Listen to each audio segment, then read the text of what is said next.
তাই ব্রজসুন্দর শ্রী গোবিন্দ 11 বৎসরে ব্রজলীলা সমাপ্ত করে মথুরায় চলে গেলেন।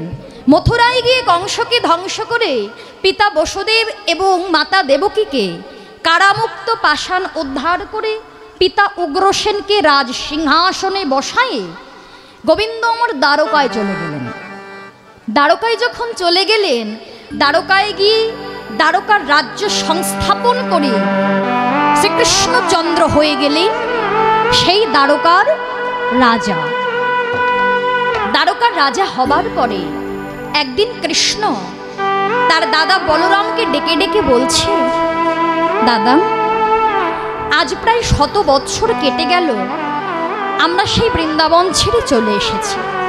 তা জানো তো দাদা, আমার মনে না বড় অভিলাষ আমি প্রভাস নদীর তীরে একটি ভক্ত সম্মেলনে যজ্ঞ করব। তা দাদা, তুমি আমায় বলে দাও আমি কেমন করে ভক্ত সম্মেলনে যজ্ঞটা করতে পারবো।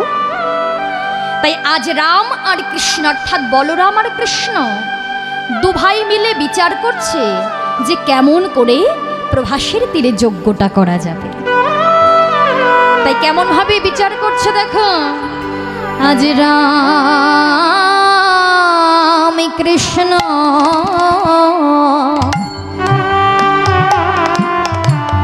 দুজনে আজ বসি নিরজনে,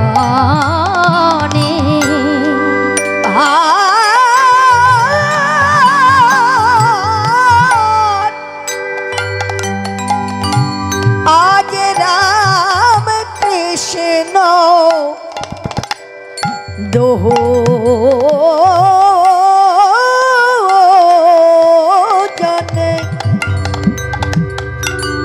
আজ বসে নিরজনে প্রভাসে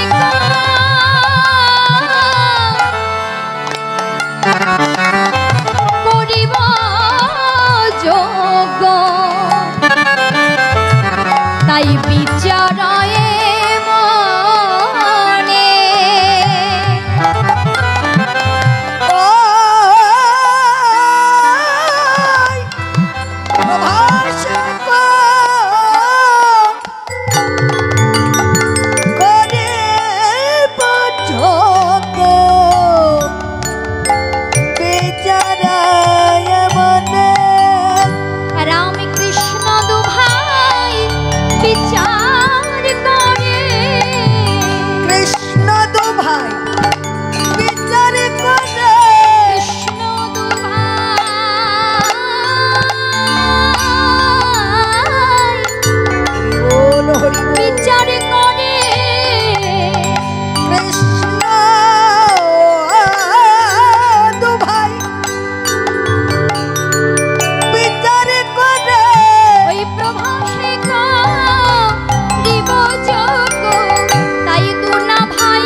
যোগ্য বিচারায় মনে।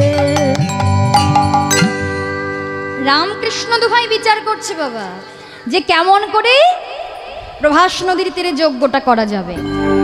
আজকে কৃষ্ণের দাদা বলরাম বলছে, শোন ভাই কৃষ্ণ, তুই যে ভেবেছিস যজ্ঞটা করবে, আচ্ছা ভাই শোন, তোকে বলে রাখি যজ্ঞ করতে গেলে আগে সবার প্রথমে ভক্তগণকে নিমন্ত্রণ করতে হবে। কেননা তুই তো ভক্ত সম্মেলনে যজ্ঞটা করতে চাইছিস, কিন্তু ভাই বলতো নিমন্ত্রণ দিতে কে যাবে? নিমন্ত্রণ দিতে তো কাউকে পাঠাতে হবে। তাহলে তুই বল, এই যে এত ভক্ত, তা ভক্তদেরকে গিয়ে নিমন্ত্রণটা কে দেবে? কৃষ্ণ বলছে তাই তো, কে নিমন্ত্রণ দিতে যাবে বলো তো দাদা? রামকৃষ্ণ দুভাই মিলে যখন ভাবছে, হঠাৎ হেন কালে কে এসেছে। ওগো হেন কালে নারদ আইল, আর বিনা যন্ত্র করে গো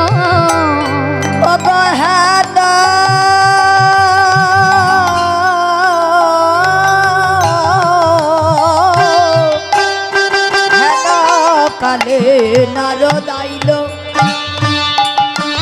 ও তার বিনা যন্ত্র করে গো কৃষ্ণ গুণ গান মুনির আনন্দের হারে কৃষ্ণ গুণ গান মনে আনন্দের ভারে কৃষ্ণ গুণ গান করিছে কৃষ্ণ গুণ গান করিছে নারদ কৃষ্ণ গুণ গান করিছে ওই কৃষ্ণ গুণ গান করিছে বিনারে তানে সুর মিলায়ে কৃষ্ণ গুণ গান করিছে ওই বিনার গানে সুর মিলায়ে কৃষ্ণ গুণ গান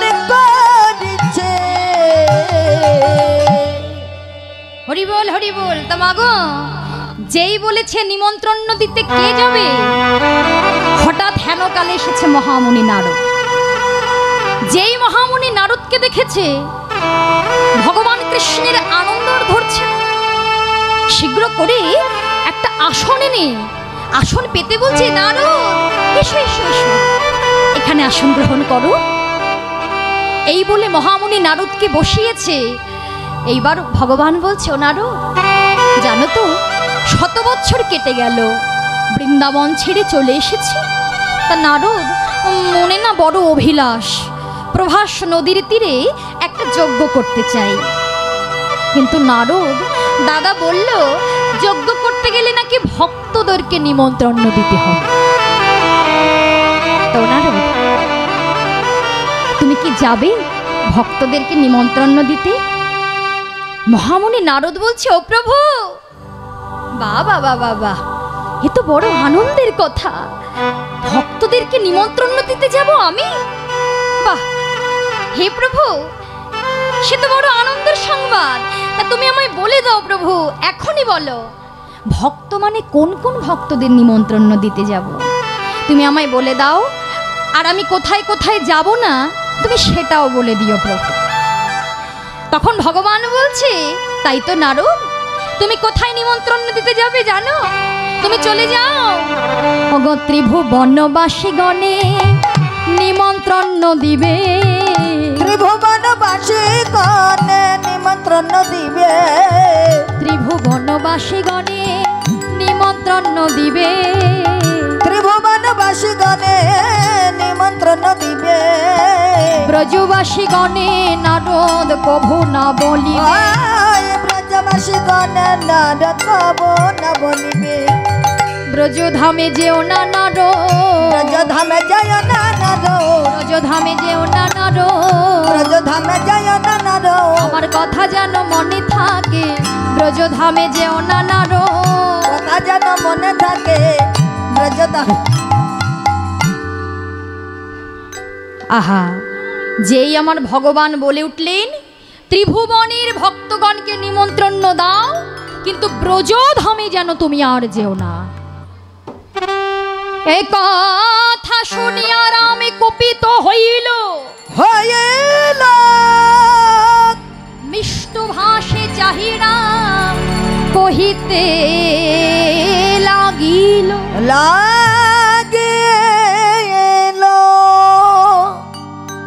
তাহলে মাগো যেই বলেছে তুমি ত্রিভুবনের ভক্তগণকে নিমন্ত্রণ দাও কিন্তু ব্রজধামে যেও না এই কথা শুনে চিৎকার করে বলরাম বলে উঠলেন কানাই এটা তুই কি বললি ব্রজধামে যেও না কেন কানাই ব্রজধামে কে আছে তুই জানিস না ব্রজধামে আছে যে তোর যশোমতী মা ব্রজধামে আছে তোর পিতানন্দ মহারাজ ব্রজধামে আছে যে তোর ব্রজ সখাগণ ও কানাই শত বৎসর তাদেরকে ছেড়ে চলে এসেছিস বলে তুই ভুলে গেলি, ব্রজের কথাই ভুলে গেলি। ওকা নাই, যে যশোমতী মা তোর বদনে নবনে তুলে না দিয়ে, যে মা নাকি জল স্পর্শ কোনোদিন করেনি, যে ব্রজ সখাগণের সঙ্গী তুই প্রত্যেক দিন গোষ্ঠ গোচরণে গিয়েছিস, হই হই করতে করতে গিয়ে বিনোদ খেলা খেলেছিস, সেই সখাগণকে ভুলে গেলি, তোর পিতার কথা ভুলে গেলি, তোর মাতার কথা ভুলে গেলি। এ তুই কি করলি? তুই এত পাষাণ, তুই এত কঠিন। মহামুনি নারদ বলছে, আহা দয়াল, এতদিন জানতাম তুমি নাকি দয়াল হরি, এতদিন জানতাম তুমি নাকি কৃপাময়, কিন্তু হে দয়াল, এ তোমার কেমন বিচার? শত বৎসর মাকে ছেড়ে এসেছো বলে মায়ের কথা ভুলে গেছো।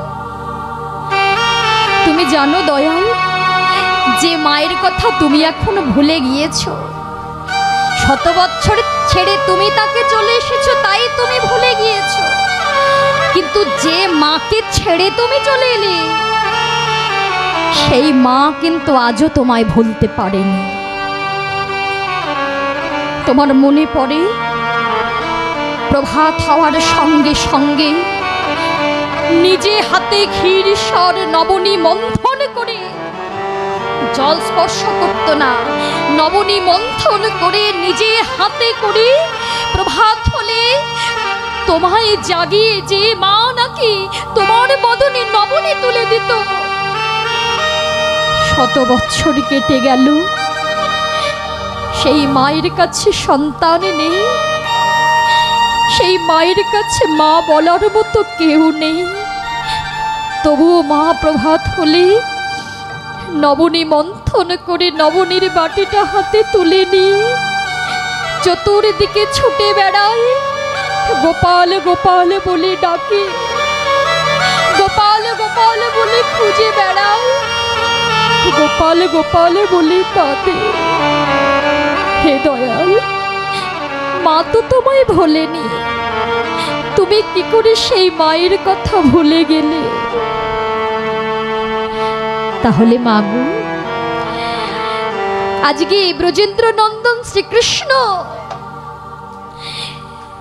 মায়ের কথা ভুলে গিয়েছে। সবাই যখন বলছে, বলরাম বলছে, না কানাই না, যে যজ্ঞে পিতামাতা কভু থাকবে না, সেই যজ্ঞে আমিও থাকবো না। রাজপ্রাসাদ পরিত্যাগ করছে, দাদার হাতটা ছুটে গিয়ে ধরে বলছে, দাদা তুমি শুধু বুঝতে পারলে যে আমি মাকে শত বৎসর পরে পত্র লিখলাম না, কিন্তু বলো তো দাদা, যে মাতাকে ছেড়ে শত বৎসর আমি চলে এসেছি, আজ পর্যন্ত তাকে কোনো পত্র পাঠাইনি, কোন বদনে নিয়ে আমি তার সম্মুখে গিয়ে দাঁড়াবো? কি কথা বলে মায়ের কাছে আমি পত্র লিখব? আমি ভাষা খুঁজে পেলাম না দাদা। কি বলে আমার জন্ম দুঃখিনী মায়ের কাছে ক্ষমা চাইব? আমি ভাষা খুঁজে পাইনি দাদা। মহামুনি নারদ বলছে, হে গোবিন্দ, তুমি তো ভক্তাধীন ভগবান, শুনেছি ভক্ত যদি তোমায় ডাকে, ভক্ত যদি নয়ন বাড়ি বরিশন করে মন তুলসী গঙ্গা জলে নিবেদন করে যদি ভক্ত ডাকে, তুমি তার ডাকে সাড়া দিতে বাধ্য।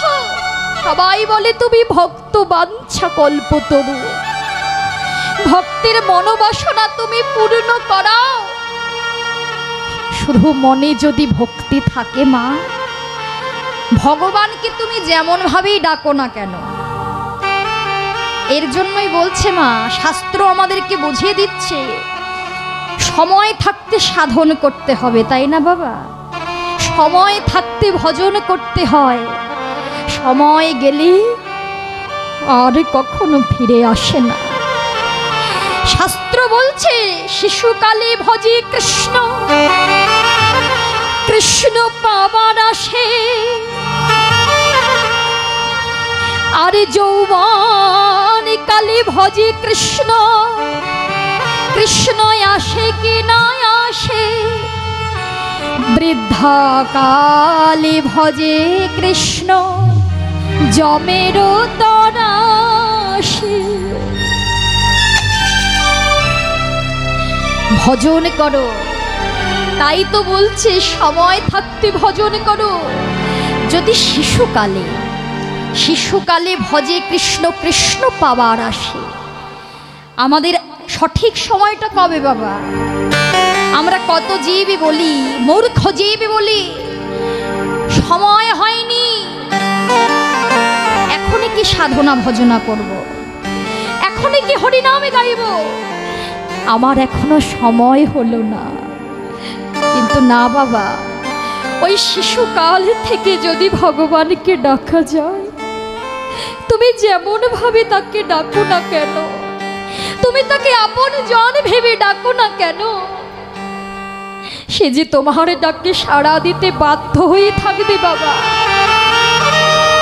প্রমাণ পেলাম কোথায়? সেই বর্ধমান জেলায় শ্রীখণ্ড নিবাসী মুকুন্দ দাস। বর্ধমান জেলায় দেখবেন শ্রীখণ্ডে গিয়ে হাতে অর্ধেকটা নাড়ু নিয়ে সেই গোপীনাথের মূর্তিটা আছে, তাই না বাবা? হাতে ছিল বাঁশি, সেখানে আছে অর্ধেক নাড়ু। সেই শ্রীখণ্ড নিবাসী মুকুন্দ দাস, তার একমাত্র ছোট্ট পুত্র রঘুনন্দন। মুকুন্দ দাস, রঘুনন্দন, আর তার ঘরে আছে গোপীনাথ, গোপীনাথের মূর্তি। এই তিনজনার ছোট্ট সংসার। মুকুন্দ দাস নিত্য গোপীনাথের সেবা দিতেন, ভোগ লাগাতেন, আর পেশায় ছিলেন তিনি কবিরাজ। হরি বল, হরি বল। তা বাবা, একদিন মুকুন্দ দাসের সেবার সময় হয়ে গেল, আর এদিকে গ্রাম থেকে ডাক পড়েছে, গ্রামে এক রোগী অসুস্থ হয়ে পড়েছে। এবার মুকুন্দ দাস গালে হাত দিয়ে চিন্তা করছে, তাই তো এখন যদি আমি চলে যাই, আমার গোপীনাথের সেবাটা কে দেবে? আমার গোপীনাথের সেবাটা যে দেওয়া হবে না, আর যদি গোপীনাথের সেবা দিতে যাই, আমার ওই রোগীটা যে মারাই যাবে। তাহলে আমি কি করি? গালে হাত দিয়ে চিন্তা করছে বাবা। ছোট্ট পুত্র বাবাকে চিন্তিত দেখে কাছে গিয়ে বলছে, বাবা অনেকক্ষণ থেকে লক্ষ্য করছি তুমি কিছু চিন্তা করছো, কি হয়েছে বাবা তোমার? আর বলিস না খোকা, দেখ না এখন আমায় গোপীনাথের সেবা দিতে হবে, আর এখন ওই গ্রাম থেকে ডাক পড়েছে একজন নাকি অসুস্থ। কিন্তু আমি যে কি করি খোকা, আমি যদি চলে যাই আমার গোপীনাথের সেবাটা কে দেবে? ছোট্ট পুত্রটি অনেকক্ষণ পরে বলছে, বাবা তুমি এক কাজ করো, তুমি গ্রামের কাজে চলে যাও, তুমি গ্রামের কাজে চলে যাও, আমি আজকে তোমার গোপীনাথের সেবাটা আমি দিয়ে দেব। ছোট্ট পুত্রের কথা শুনে বাবা হেসে বলছে, ওরে খোকা, গোপীনাথের সেবা দেব বললেই কি সেবা দেওয়া হয়? গোপীনাথের সেবা দিতে গেলে কত মন্ত্রতন্ত্র জানতে হয়। সেবার সময় নিবেদন মন্ত্র, সেবার পরে আচমন মন্ত্র। তুই আমার ছোট্ট পুত্র, তুই কোনোদিন সেবা দিসনি, তুই কিছুই জানিস না, তুই কি করে সেবা দিবি বাবা? ছোট্ট পুত্র বলছে, ও বাবা আমি নাইবা জানলাম তোমার মতো মন্ত্রতন্ত্র, কিন্তু তাকে যদি আমি ভালোবেসি, তাকে যদি আমি আপন জন ভেবে তাকে ডাকি, আমি যদি তাকে আপন জন ভেবে সেবা দিই, সে কি আমার সেবাটা গ্রহণ করবে না বাবা? নাইবা জানলাম তোমার মতো মন্ত্রতন্ত্র। চিন্তা করছে মুকুন্দ দাস, তাই তো সত্যি তো তাকে ভালোবেসে ডাকলে সে সাড়া দেয়। ওরে খোকা, তুই আমায় বাঁচালি, কিন্তু খোকা আমি যে রন্ধনটাও করতে পারিনি। তুই গিয়ে দেখিস বাবা, সব জোগাড় করা আছে, তুই এক কাজ করিস, তুই না আজকে কোনো রকমের রন্ধন করে তুই সেবাটা দিয়ে দিস, ঠিক আছে বাবা? এই বলে মুকুন্দ দাস চলে গেল। আর ছোট্ট পুত্র এসে দেখছে সব জোগাড় করা, রন্ধন হয়নি। কি করেছে জানো বাবা? সব একটা পাত্রে ঢেলে চাপিয়ে দিয়ে রন্ধন করছে আর বলছে, ও গোপীনাথ, আমি রন্ধন জানি না গো, তুমি তো দেখতেই পাচ্ছ আমি কোনোদিনও রন্ধন করিনি। কিন্তু গোপীনাথ, আজ তো বাবা ঘরে নেই, তুমি আজকে একটু কষ্ট করে খেয়ে নিও। আমার বাবা যখন কাল আসবে তোমায় মনের মতো করে সেবা দেবে। এই বলে রন্ধন করে পাথরের থালায় ঢেলে একটা আসন পেতেছে। থালাটা দিয়ে নিবেদন করে গোপীনাথকে ডাকছে, ও গোপীনাথ, গোপীনাথ এসো, সেবা করো। গোপীনাথ, ওগো গোপীনাথ, এসো, সেবা করো, সেবা করো। কি হলো, তুমি আসছো না কেন? ও দেখতে দেখতে দেখছে একটা গৃহের দরজা খোলা আছে, কপাট বন্ধ করা নেই, খোলা আছে। চিন্তা করছে, তাই তো আমার বাবা যখন সেবা দেয় সমস্ত দরজা বন্ধ করে সেবা দেয়। ছুটে গিয়ে দরজাটাও বন্ধ করে দিয়েছে, হাতের বাঁশিটা নিচে নামিয়ে রেখেছে। এইবার এসো গোপীনাথ, ও হে গোপীনাথ, গোপীনাথ,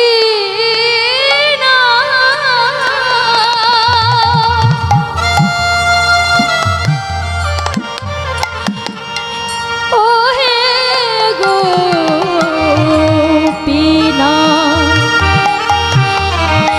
একবারে দেখা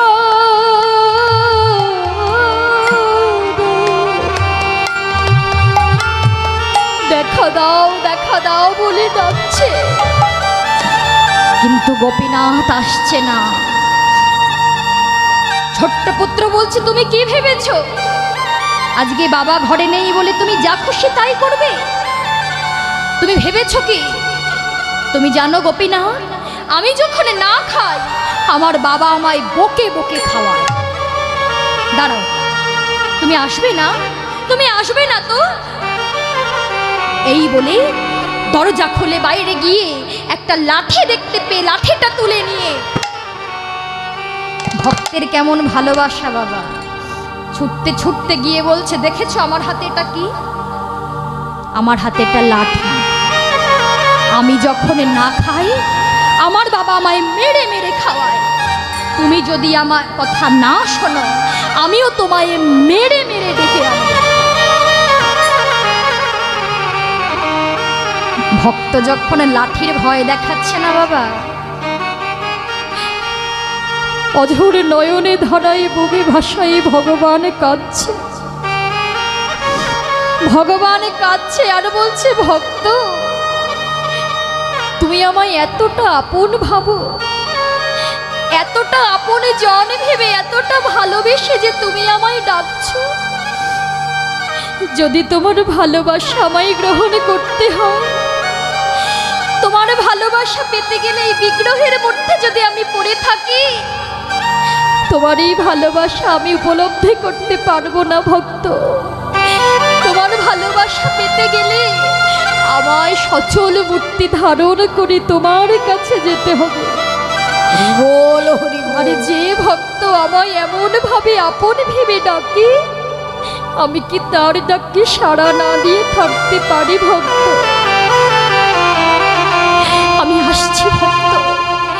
এই বলে সচল মূর্তি ধারণ করে এক পা দুপা করে এগিয়ে এসে পাতা আসনে যেই বসেছে আর ছোট্ট পুত্র হাসছে। দেখেছ, যেই লাঠির ভয়ে দেখিয়েছি অমনি ছুটে এসেছে। ও গোপীনাথ, সেবা করো, দেখো আমি নিজে হাতে রন্ধন করেছি, একটু সেবা করো না, একটু দেখো কেমন হয়েছে, একটু একটু সেবা করো। ভগবান প্রসাদ সেবা করছে। নয়নে জলে বুক ভাসায় কাঁদছে আর বলছে, ভক্ত অমৃত, আমি তো ভক্তের কাছে কিছু চাই না গো, বড় বড় রাজভোগের আমার দরকার নেই,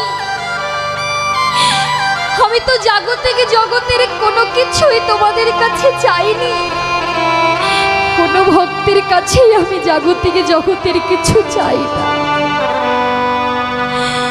যদি মনে তুলসী গঙ্গা জলে নিবেদন করে কোনো ভক্ত আমায় ডাকতে পারে,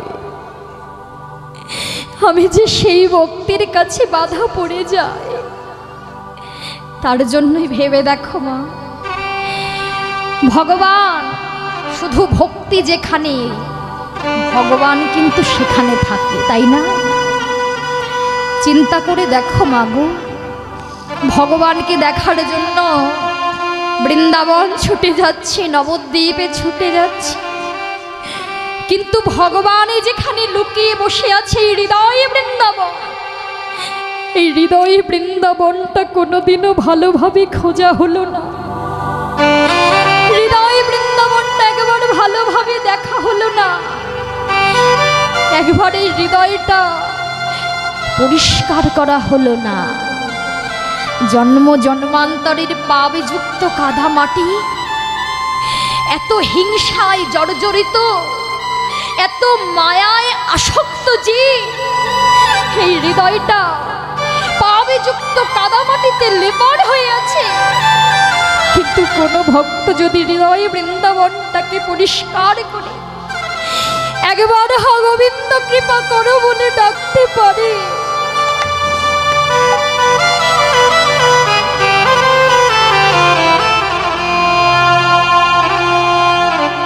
ভগবানকে দেখার জন্য আর বৃন্দাবন যেতে হবে না, হৃদয় বৃন্দাবনে ভগবানের দর্শন পাওয়া যাবে। তাই তো ভগবান কাঁদছে আর বলছে, ভক্ত এ যে অমৃত, এতদিন আমি তোমাদের ঘরে ছিলাম, কিন্তু এমন অমৃত এমন ভাবে ভালোবেসে আমায় কেউ সেবা দেয়নি জানো গো, কিন্তু তুমি যে সেবা দিলে এ যে অমৃত, এমন ভাবে সেবা করতে করতে বাবা প্রায় শেষ হয়ে গিয়েছে। আর রঘুনন্দন তো পাশে দাঁড়াই আছে, কিন্তু হঠাৎ করে লক্ষ্য করলেন যে পাথরের বাটিটাতে ভোগ নিবেদন করেছিলেন, সেই বাটিটাতে একটুও নেই, বাটি পুরো একদম শূন্য, আর হাতে পড়ে রয়েছে একটুখানি প্রসাদ। আর ওই দেখে ছুটে গিয়ে ছোট্ট পুত্র গোপীনাথের হাতটা চেপে ধরেছে, দাঁড়াও গোপীনাথ, এ তুমি কি করলে? এখনো আমি বাকি আছি, আমার বাবা বাকি আছে, আমরা তো আমাদের জন্য কিছু রাখিনি গো, ওইটুকু আমাদের জন্য রেখে যাও। ভগবান বলছে, জানো তো রঘুনন্দন, আজকে এমন অমৃত পেয়ে আজ আমার কারোর কথা মনে ছিল না ভক্ত, ঠিক আছে এই নাও, এইটুকু প্রসাদ আমি তোমার জন্য রেখে গেলাম। এই বলি পাথরের বাটিতে রেখে আচমন করে বিগ্রহে ফিরে গেলেন। আর রঘুনন্দন প্রসাদ সেবা করে পাথরের বাটিটা তুলে রেখে দিয়েছে। যথাসময়ে মুকুন্দ দাস এসে বলছে, কই রে খোকা, আমার গোপীনাথের সেবা দিয়েছিস তো? হ্যাঁ বাবা। দে আমায় প্রসাদটা এনে দে, দে বাবা, কই রে আমায় প্রসাদটা এনে দে। প্রসাদ? প্রসাদ তো নেই বাবা। প্রসাদ নেই কেন খোকা? প্রসাদ নেই কেন? ও তাহলে কি কোনো ভক্ত এসেছিল? না বাবা। তাহলে তোর কি কোনো খেলার সাথে এসেছিল? না না। তাহলে তাহলে প্রসাদ গেল কোথায়? আর বলো না বাবা, তোমার গোপীনাথ তো প্রথমে আসছিলই না, যাও বা এলো সব প্রসাদ সেবা করে চলে গেছে। ভাগ্যিস হাতটা চেপে ধরেছিলাম, ওই যেটুকু ছিল ওইটুকু প্রসাদ আমি সেবা করেছি। যেই না বলেছে না বাবা, মুকুন্দ দাস চিন্তা করছে, সে কি গোপীনাথ? গোপীনাথ কি করে কথা বলবে? গোপীনাথ কি করেই বা সেবা করবে? এতদিন ধরে আমি সেবা দিয়েছি, আর সে তো সেবা করার কথাও নয়, সে তো পাথর, সে তো পাথরের মূর্তি। পাথরের মূর্তি কি কথা বলে? পাথরের মূর্তি কি সেবা করে? না না, আমার খোকা মিথ্যে বলছে, আমার খোকা মিথ্যে বলছে। তাই মনে সংশয় রয়ে গেল। সন্তানকে পরীক্ষা করবে বলে পরের দিন বলছে, বাবা তুই তো এখন ভালোই সেবা দেওয়া শিখে গিয়েছিস, তা আজকের সেবাটা তুই দিয়ে দিস, তবে আজকে রন্ধন করতে হবে না। গোপীনাথ নাড়ু সেবা করতে ভালোবাসে, আমি নাড়ু তৈরি করে রেখেছি, তুই নাড়ু দিয়ে সেবা দিস। এইবার বাবা এই বলে চলে গিয়েছে। চলে গিয়ে কোথায় গিয়েছে? মন্দিরের পেছনে দাঁড়ায় আছে। সন্তানকে পরীক্ষা করবে, মন্দিরের পেছনে দাঁড়ায় আছে। কটা নাড়ু ঢেলে নিয়ে ভক্ত ছুটে গিয়েছে, আসন পেতে দিয়েছে, হাতের বাঁশিটা নামিয়ে রেখেছে। গোপীনাথ, আমায় চিনতে পেরেছো তো? ওই যে কাল এসেছিলাম, আজকে দেখো কি নিয়ে এসেছি। বাবা বলেছে তুমি নাকি নাড়ু সেবা করতে বড় ভালোবাসো, এই দেখো আমি তোমার জন্য নাড়ু নিয়ে এসেছি। ও গোপীনাথ, আমি কিন্তু আজকে তোমায় অত করে ডাকতে পারবো না, তুমি সেবা করে যাও। ভগবান বলছে ডাকতে হবে না ভক্ত। যে ভক্ত একটা বার যদি আমায় ডাকার মতো ডাকতে পারে, আর তার ডাক যদি আমার শ্রুতিমূলে প্রবেশ করে, তাকে জন্ম জন্মান্তর ধরে আমায় আর ডাকতে হয় না ভক্ত। হরি বল, হরি বল।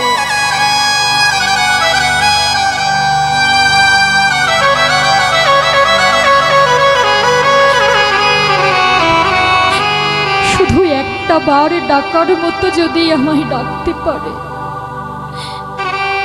একবারই আমি এক ডাকেতেই সাড়া দিই। এই বলে গোপীনাথ এসে, ও ভক্ত তুমি আমার জন্য নাড়ু করেছো? না না, আমি না, আমার বাবা তোমার জন্য তৈরি করেছে। ভগবান চিন্তা করছে, যেই তৈরি করে থাকুক না কেন, আমার ভক্তের পরশ লেগে আছে, আমার ভক্তের পরশ করেছে, সেই ছোঁয়া লেগে আছে। অর্ধেকটা কামড় দিয়ে যেই গোপীনাথ সেবা করছে না বাবা, রঘুনন্দন চিন্তা করছে কালকে আমি দাঁড়িয়েছিলাম আর গোপীনাথ সব সেবা করে নিয়েছে, আজকে আর তা হবে না। আজকে গোপীনাথ সেবা করবে আর আমিও সেবা করব। এই বলে ছুটে গিয়ে একটা নাড়ু তুলে অর্ধেকটা কামড় দিয়ে, যেই না ভালো লেগেছে মা, ওই এটো নাড়ুটা নিয়ে, উচ্ছিষ্ট নাড়ুটা, আধো খাওয়া নাড়ুটা নিয়ে কোনো কিছু চিন্তা ভাবনা না করে ভগবানের বদনে তুলে দিয়েছে। খাও খাও গোপীনাথ, সেবা করো। দেখো আমার বাবা কত সুন্দর নাড়ু তৈরি করেছে। ভগবান অঝোর নয়নে ধারায় বুক ভাসায় কাঁদছে, নয়নে জলে বুক ভেসে যায়। ছোট্ট পুত্র চিন্তা করছে, ও গোপীনাথ বলছে, ও গোপীনাথ তোমায় আমি এটো নাড়ুটা দিলাম বলে তুমি কাঁদছো? না না ভক্ত, তুমি আমায় এটো নাড়ু দিয়েছো বলে আমি কাঁদিনি। তাহলে আচ্ছা ভক্ত, তুমি যেমন তোমার নাড়ুটা আমায় সেবা করালে, আমিও আমার নাড়ুটাকে তোমায় সেবা করিয়ে দেব। আমি কি আমার নাড়ুটা তোমায় সেবা করাতে পারি? নিশ্চয়, তুলে দাও। এই বলে ভক্ত দিচ্ছে ভগবানের বদনে, আর ভগবান তার মহাপ্রসাদ তুলে দিচ্ছে রঘুনন্দনের বদনে। হরি বল, হরি বল। ভক্ত ভগবানের মধুর মিলন। মন্দিরের পেছন থেকে শুনতে পেলেন মুকুন্দ দাস, আমার পুত্র রঘুনন্দন ছাড়াও আরো একজন আছে। ছুটতে ছুটতে গিয়ে দরজা বন্ধ দেখে মুষ্টাঘাতে দরজা খুলে দিয়েছে যে, ভগবান আর দর্শন দিলেন না মা। ওই অর্ধেক নাড়ুটা নিয়ে আবার মূর্তিতে প্রবেশ করলেন। ছুটে গিয়ে মুকুন্দ দাস চেয়ে দেখছে, যে হাতে ছিল বাঁশি সে হাতে রয়েছে অর্ধেক নাড়ু। ওই অর্ধেক নাড়ু পুত্রের হাতে অর্ধেক নাড়ু দর্শন করে ছুটে গিয়ে পুত্রকে জড়ায় ধরে বলছে, রঘুনন্দ, এই যেমন পাবে দেহ, যে দেহে বিশ্বাস নেই, যে দেহে ভক্তি নাই, যে দেহে ভজনা নাই, সেই দেহ দিয়ে আর কি বা হবে? এই পাবে দেহটা তোর মতো ভক্তের পরশে যদি সোনা হয়ে যায়, সেই ভক্তির অঙ্গ পরশ করে বলে, আমার এই অযোগ্য দেহ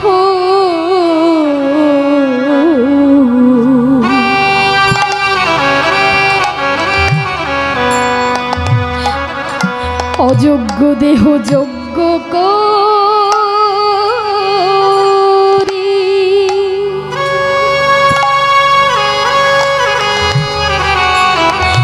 রঘুনন্দ, আমার অযোগ্য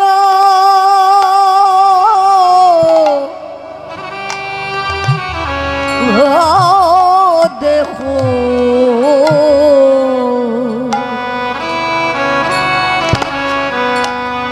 আমি যোগ্য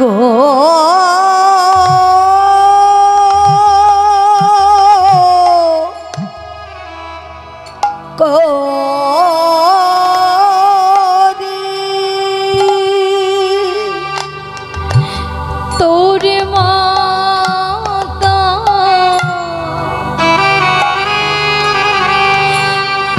ভক্ত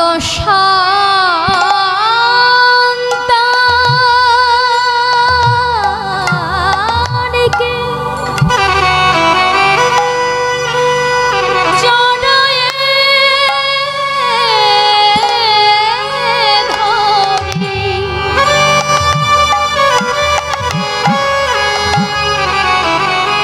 ভক্তির পরশ পেয়ে আমারই পাবে দেহ,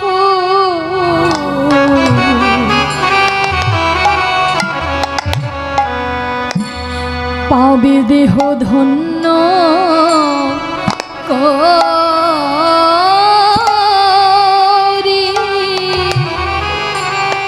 ভক্ত তাই গৌর হরি হরি বুকে জড়ায় ধরে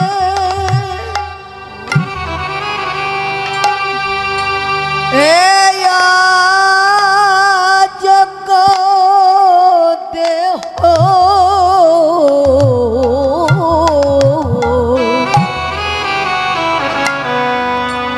আমি যোগ্য করি।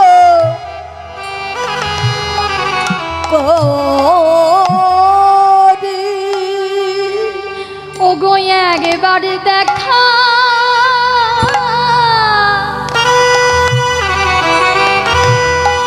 কৃপা করে দাও গো পিনা, তাহলে আমার এই পাপ দেহ পাবে দেহ ধন্য হবে। আমি তোমার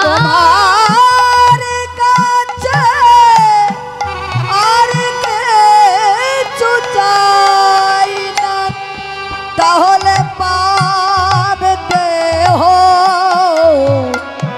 ধন্য হবে। আমার এই মানব জনম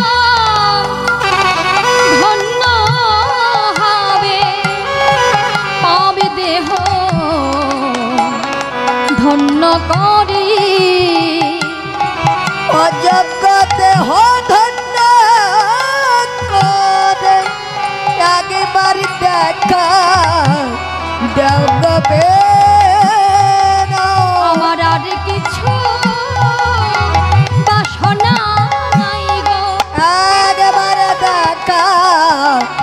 দাও গোপীনাথ এই মানব জনম সফল হবে।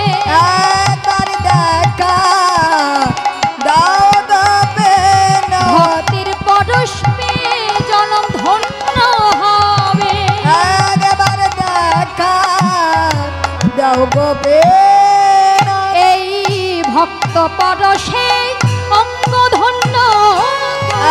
একবার হরি বল, দেখা হরি দাও বল। গোপীনাথ ভক্ত পরশে ধন্য হবে। একবার দেখা দাও গোপীনাথ একবার দেখা দাও গোপীনাথ ভক্ত পরশে ধন্য হবে। একবার দেখা দাও গোপীনাথ তুমি একবার দেখা দাও গোপীনাথ।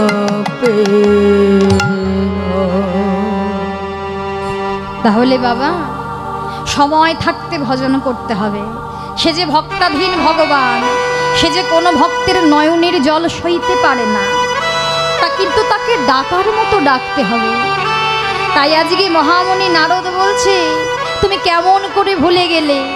তখন ভগবান বলছে দাদা গো, আমি যে কোনো ভাষা খুঁজে পাইনি, কিন্তু তুমি যেও না, আমি এখনই নিজের হাতে পত্র লিখছি। তাই ভগবান কি করলেন, নিজের হাতে মাতা পিতা গোপ গোপীর নিকট পত্র লিখছে। আর সেই পত্রটা আজকে মহামুনি নারদের হাতে অর্পণ করেছে। আর মহামুনি নারদ আমার আনন্দিত মনে কোথায় চলেছে বাবা, আজ ত্রিভুবনবাসী গণে নিমন্ত্রণ দিয়া। ত্রিভুবনবাসী গণে নিমন্ত্রণ দিয়া ব্রজরাজ পথে চলে আনন্দিত হইয়া। রজ রজ পথে চলে আনন্দিত হইয়া তুলিয়া বিনারতান কৃষ্ণ গুণগান। তুলিয়া বিনরতার কৃষ্ণ গুণগান শুনিয়া মোহিত হইল যশোমতী মায়। শুনিয়া মোহিত হইল যশোমতী মা। ওমা, 100 বৎসর পরে, 100 বৎসর তো ভগবান ফিরে যায়নি। আর 100 বৎসর পরে মহামুনি নারদ যখন ওই বীণার তানে সুর মিলাই কৃষ্ণ গুণগান করছে, আর মাতা যশোমতী ভেবেছে ওই 100 বৎসর পরে বাঁশি বাজিয়েছে।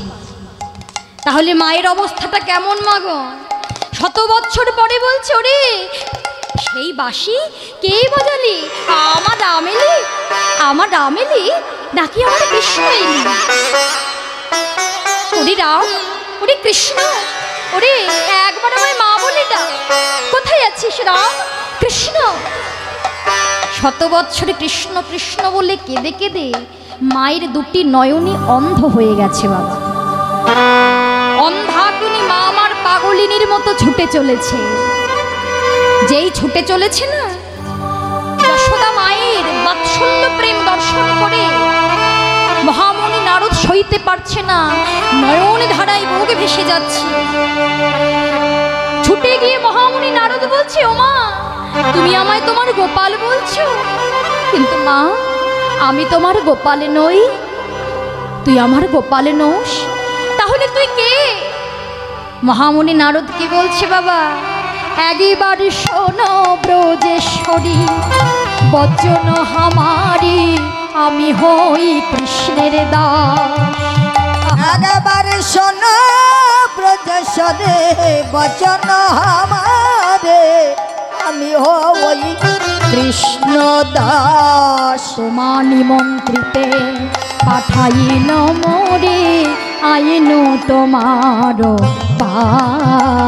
রমা তোমার নিমন্ত্রিতে পাঠাইল মোরে, আইন তোমার পাশ মা। ওমা আমি তোমার গোপাল নই মা, আমি তোমার গোপাল নই মা। আমি তোমার গোপালের দাস বটে।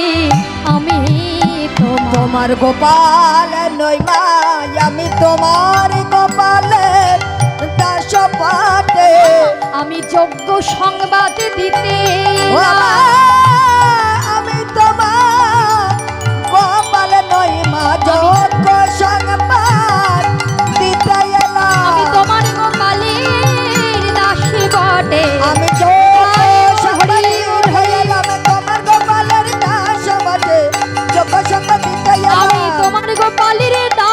বটে। আমি তোমার গোপাল নই মা। ছুটে গিয়ে নারদ বলছে, ও মা আমি তোমার গোপাল নই, আমি তোমার গোপালের দাসানুদাস নারদ। হরি বল হরি বল। কে কে? নারদ? নারদ এলি? শত বছর পরেও এই অভাগিনী মায়ের কথা আমার গোপালের মনে পড়ল না? একটা বারের জন্য সে আমার কাছে এলো না? ও মা তোমার গোপাল আসেনি তো কি হয়েছে? তোমার গোপাল তোমায় সংবাদ পাঠিয়েছে। সংবাদ? ও মা তোমার গোপাল কি আর ছোট্ট গোপাল আছে গো? না গো না, সে হচ্ছে এখন দ্বারকার মস্ত বড় রাজা। তোমার গোপালে রাজা আর তোমার গোপাল যজ্ঞ করছে। এই দেখো তোমার জন্য গোপাল কি পাঠিয়েছে জানো? কি পাঠিয়েছে আমায় বলে দে, কি পাঠিয়েছে আমার গোপাল? এই নাও, এই লহধর গোপালের পত্র। এই লহধর গোপালের পত্র। এই লহধর গোপালের ও মা পত্র। এই লহধর গোপালের পত্র। শোনো শোনো যশোমতি, শোনো শোনো যশোমতি, প্রভাসের যজ্ঞে,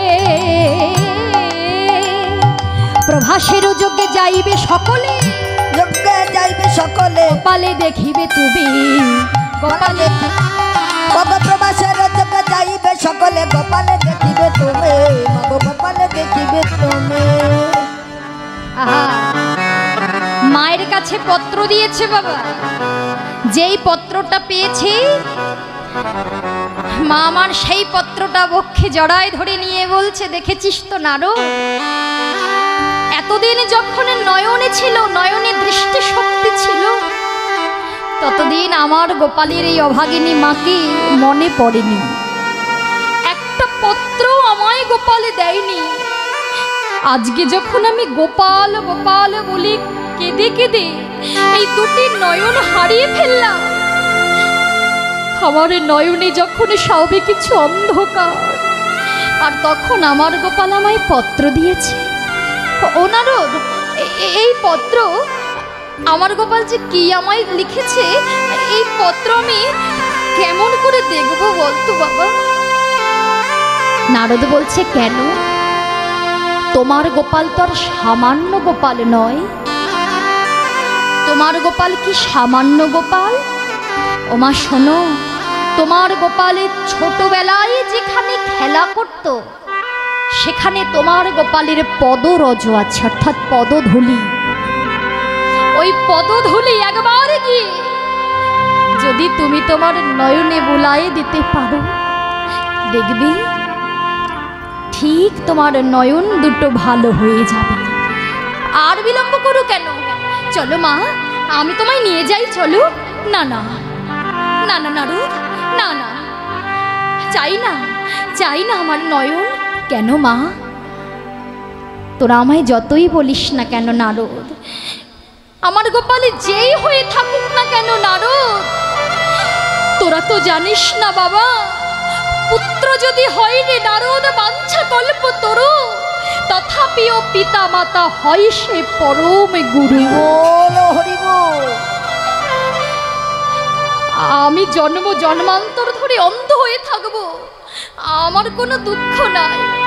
জানিস তো নারদ, আমি যদি এখন গিয়ে আমার গোপালের ওই পদধূলিটা নয়নে বোলাই, আমার নয়ন ভালো হয়ে যাবে ঠিকই, কিন্তু আমার গোপালের যে অমঙ্গল হবে, আমার সন্তানের যে অমঙ্গল হবে, আমি চাই না, চাই না অমর নয়ন, না না, আমি চাই না। এই বলে যে পত্রটা আমার গোবিন্দ লিখেছিল না বাবা, সেই পত্রটা দিয়ে মা আমার নয়নের জল মুছছে।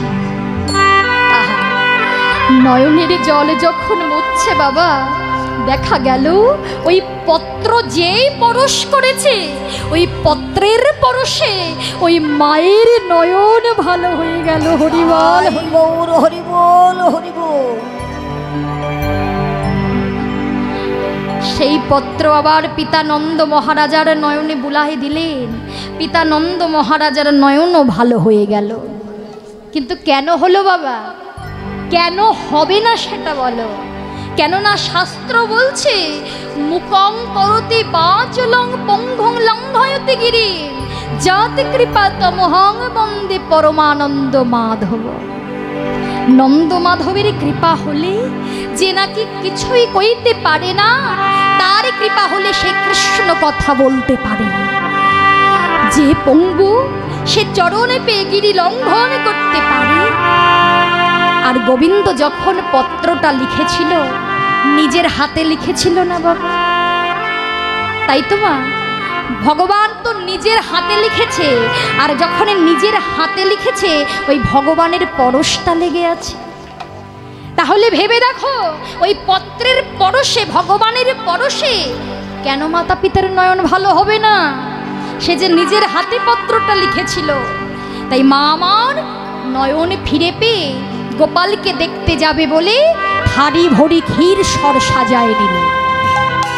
কিন্তু তিনি রাজরানী হয়েও তার পরিধানে যে একটা ছিন্ন বসন আছে, ময়লা বসন আছে, লক্ষ্য করলেন না। পিতানন্দ সখাগণ সবাই চলেছে নারদের কাছে নিমন্ত্রণ বার্তা পেয়ে। আর এদিকে বৃন্দা এসে রাধারানীকে বলছে, রাধে সবাই চলেছে, তুই যাবি না কোথায়? আরে আমাদের গোবিন্দ শত বৎসর পরে যজ্ঞ করছে প্রভাসের তীরে। রাধারানী বলে, সখীরে তোরা আমায় পথ দেখাই দে, আমি সব কথা উপেক্ষা করে যাব কৃষ্ণ দর্শনে। কিন্তু বাবা, ওই যে যতবার রাধারানী ঘরের বাহির হয়েছে গোবিন্দের দর্শনে যাওয়ার পথে, তখনই বাধার সম্মুখীন হতে হয়েছে, তাই না? আজও যখন কৃষ্ণ দর্শনে চলেছে এমন সময় বাধা হয়ে দাঁড়ালো কে?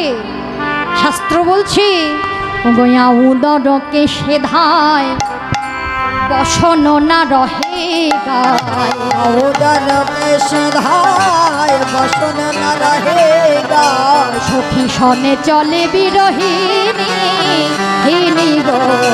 সখী সনে চলে বিরহিনী, সখী সনে চলে বিরহিনী। কুটিলা কুটিল হইয়া এলো রাধার পিছু ধাইয়া। কুটিলা কুটিল হইয়া এলো রাধার পিছু ধাইয়া। বলে কোথা যাও কলঙ্কিনী বউ গো। বলে কোথা যাও কলঙ্কিনী বউ। বলে কোথা যাও কলঙ্কিনী। বলে তুমি কোথা বা চলেছ, কোথা বা চলেছ। ফুলের কুলবতী হয়ে কোথা বা চলেছ। ফুলের কুলবতী হয়ে কোথা বা চলেছ। ফুলের মাথায় পদ দিয়ে কোথা বা চলেছ। ফুলের মাথায় পদ দিয়ে কোথায় বা চলেছ। আহা, ভালো কাজে যেতে গেলেই বাধা।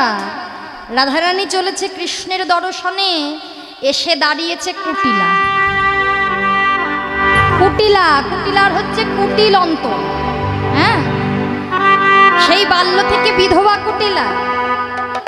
যেমন পুষ্ট অর্থাৎ মোটা শরীর, তেমন কুটিল অন্তর, দুর্জয় মুখরা।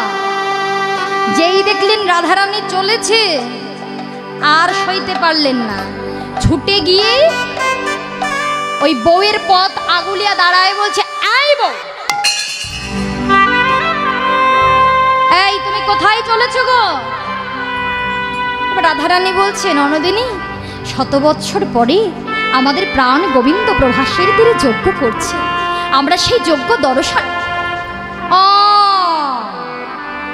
তাই তো বলি, আবার চলেছ সেই কালাকে দেখতে? শত বৎসর পরে আবার কালা? বাবা, আচ্ছা তুমি কোন পথ দিয়ে যাবে? আমি তো তোমায় পথ ছাড়বো না বো। কি তুমি পথ ছাড়বে না? শোনো শোনো ননদিনী, আজকে আমি গোবিন্দের দর্শনে যাবই যাব, সব বাধাকে উপেক্ষা করে আমি যাব।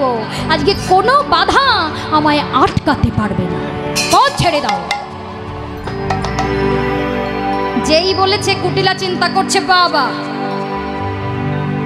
আজকে তো বউকে বাধা দিয়ে আটকানো রাখা যাবে না, আটকে রাখা যাবে না। তাই কি করলেন, ছুটতে ছুটতে চলেছে দাদা আয়ানের কাছে। আয়ানকে গিয়ে বলছে, ও দাদা, কুটিলা নয়নে হেরি চলিলেন তাড়াতাড়ি, কুটিলা নয়নে হেরি চলিলেন তাড়াতাড়ি, সমাচার দিল আয়ানের গো, সমাচার দিল আয়ানের গো। দাদা তুমি তরাই চলো, ঘর ছেড়ে বউ ও পালাইল, দাদা তুমি তরাই চলো, ঘর ছেড়ে বউ পালাইল। বউকে ধরি আনো হে সত্তরে, বউকে ধরি আনো হে সত্তরে, বউকে ধরি আনো হে সত্তরে। বেড়ায় গিয়েছে, বেড়ায়ে গিয়েছে, বেড়ায়ে গিয়েছে, মজানি সর্বনাশী, বেড়ায়েছে গোল মাজানো সর্বনাশী, বেড়ায়ে ও বকুলের মাথায় পদ দিয়ে বেড়ায়ে গিয়েছে। দেখবে যদি তারাই চলো, বেড়ায়ে গিয়েছে।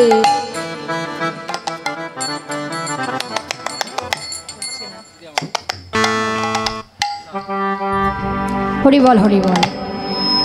তাই এবার ছুটতে ছুটতে আয়ানের কাছে গিয়ে বলছো, দাদা সর্বনাশ হয়ে গিয়েছে।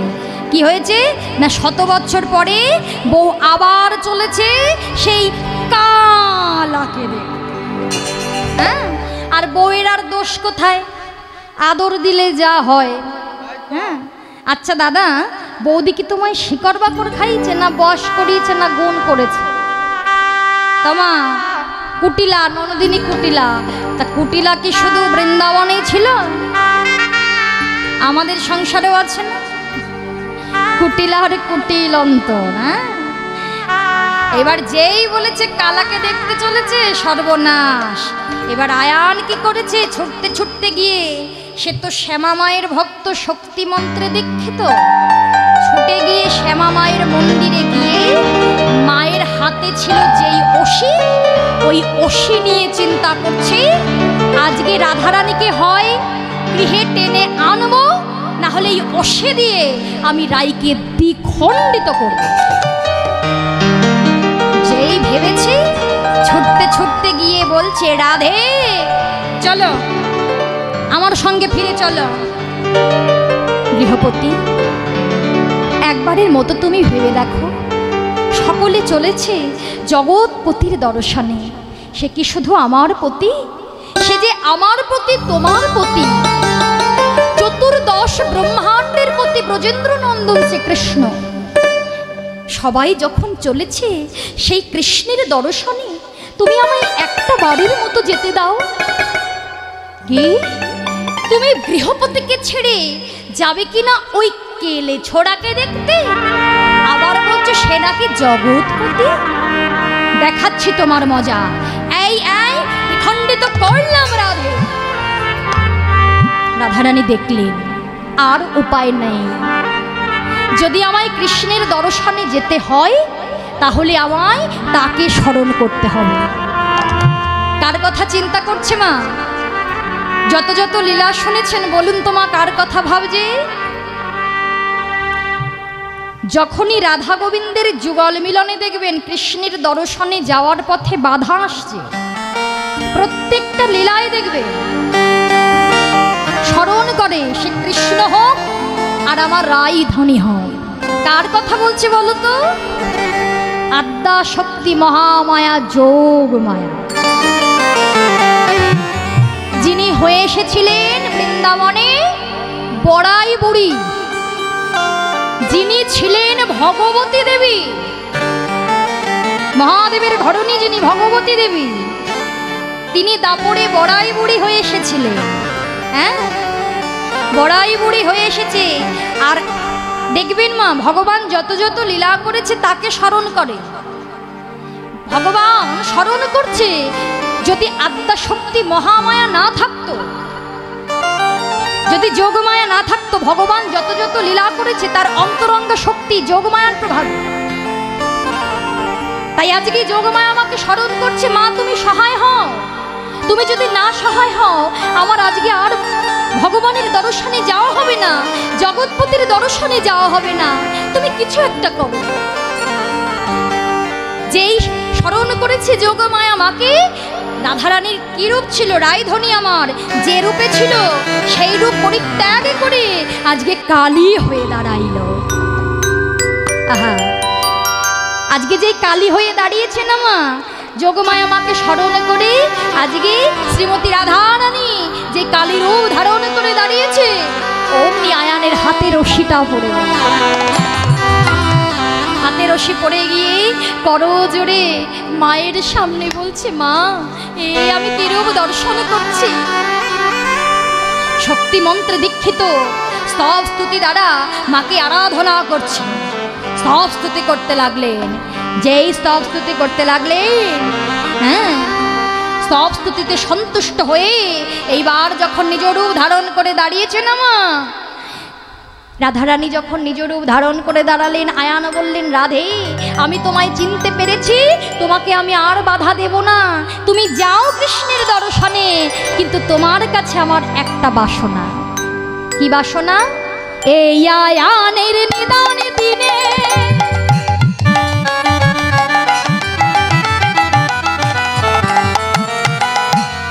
দেখা দিও দুজনে। এই আয়ানের নিদান দিনে দেখা দিও দুজনে, তোমাদের যুগলের উপর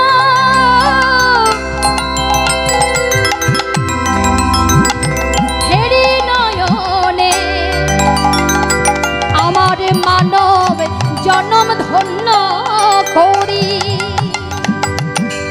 যুগলের উপর হেরি নয়নে মানব জনম ধন্য করি। তাহলে কি চাইলেন দেখলেন বাবা, যে এই আয়ানের নিদান দিনে দেখা দিহ দুজনে, যুগল রূপ হেরি নয়নে মানব জনম ধন্য করি। আহা, এই কথা বলিয়া আয়ান গৃহে চলি গেল, কিশোরী প্রভাসের তীরে উপনীত হলো। এবার প্রভাসের তীরে যজ্ঞের প্রথম দ্বারে এসে কে দাঁড়ালেন মা? মাতা যশোমতী। মাতা যশোমতী গিয়ে যখন প্রবেশ করতে যাবে দেখছে দাঁড়ি দাঁড়ায় আছে। এই দাঁড়াও দাঁড়াও দাঁড়াও, কোথায় যাবে হে? দাঁড়ি, আমায় দাঁড় ছেড়ে দে, আমি আমার গোপালকে দেখতে এসেছি। শত বছর আমার গোপালকে দেখিনি জানিস, আজকে যখন জানতে পেরেছি আমার গোপাল নাকি যজ্ঞ করছে, আমি আমার গোপালকে দেখতে এসেছি। দাঁড়ি বলে, ও কাঙালিনী, ও ভিখারিনী, কে তোমার গোপাল? এখানে তো গোপাল বলে কেহ থাকে না। আহা মাগো, যশোমতী মা, রাজার মা, যেই কাঙালিনী ভিখারিনী বলেছিল, যশোমতী মা কেঁদে কেঁদে বলছে, ও দাঁড়ি তুই আমায় কাঙাল বলছিস, তুই আমায় ভিখারিনী বলছিস, কিন্তু দাঁড়ি রে, আমায় তার কৃপায় কোনো ধনের অভাব নাই। দাঁড়ি আমি কাঙালিনী নই রে। দাঁড়ে আমি কাঙালিনী নই। শোনে রে দাঁড়ি,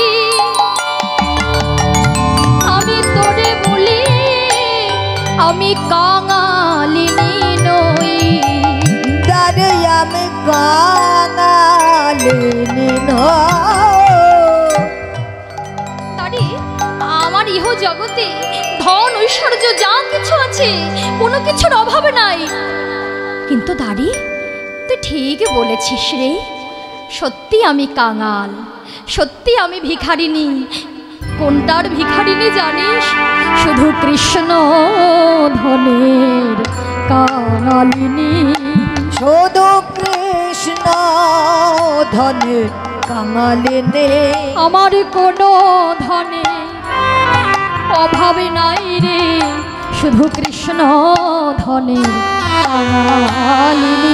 আমার কোনো ধনের অভাব নাই রে, ওরে আমি এই ব্রজের রাজরানী, আমার কোনো ধনের অভাব নাই রে, আমি এই ব্রজের রাজরানী আমার কোনো ধনের অভাব নাই রে, আমি তাই হরি হরি কোনো ধনের অভাব নাই রে, রাজরানী কোনো ধনের অভাব নাই রে, কোনো ধনের অভাব নাই রে।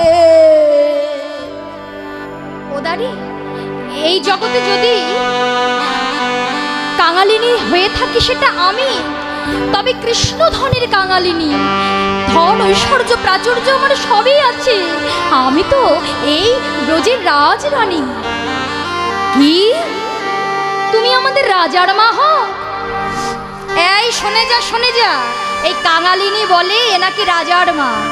যার পরনে আছে এমন ময়লা ছিন্ন বসন সে বলে আমাদের রাজার মা। শোনো, তোমার মতো রাজার মা তো সবাই হতে চায়, রাজার মা কেনা হতে চায়।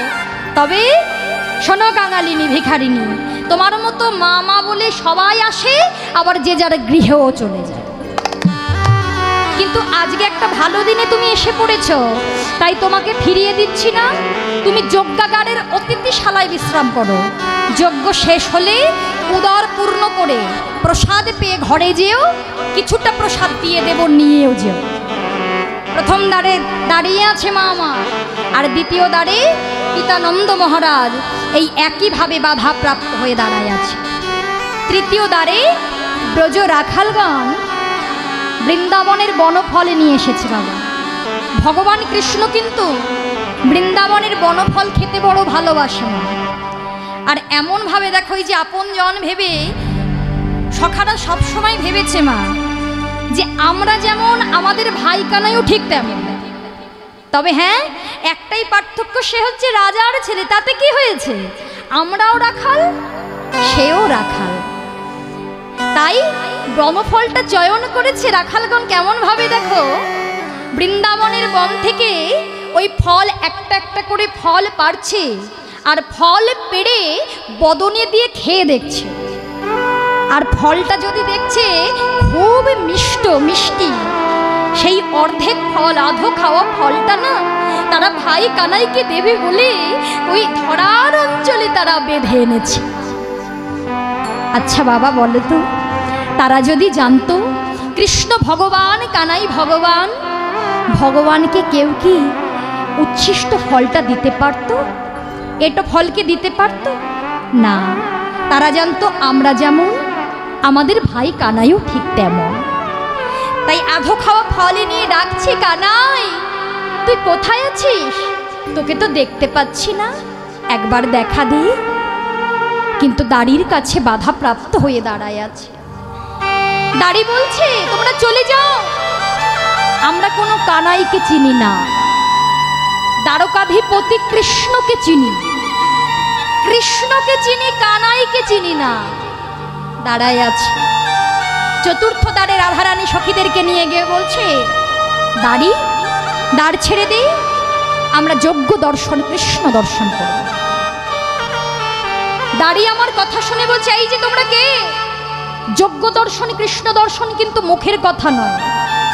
তা ঠিক আছে, কৃষ্ণ দর্শন তো করবে, কিন্তু তোমরা হচ্ছ নারী জাতি, গঙ্গা স্নান করে পবিত্র হয়ে এসেছ।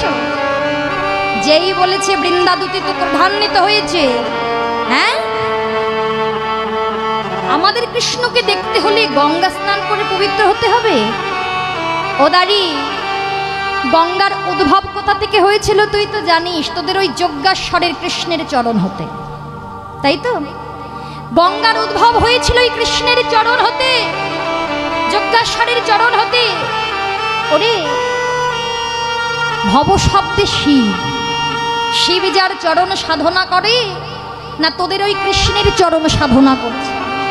আর সেই কৃষ্ণ আমাদের রাধারানীর পায়ে ধরে কতই সাধা সাধি করে, ভাব। তাহলে ভেবে দেখ, কৃষ্ণ বড় না রাধা বড়? আমাদের রাধারানী বড়। এই যে রাধারানীকে নিয়ে এসেছি, তো রাজাকে গিয়ে বল চতুর্থ দ্বারে আপনার গুরু দাঁড়ায় আছে। হরিবল। গুরু বিনা তো যোগ্য হয় না। তো রাজাকে গিয়ে বল, ওরে বলগে দাঁড়ি তোর রাজা রে, রাজগুরু দাঁড়ায় দাঁড়ে। বলগে দাঁড়ি তোর রাজা রে, রাজগুরু দাঁড়ায় দাঁড়ে।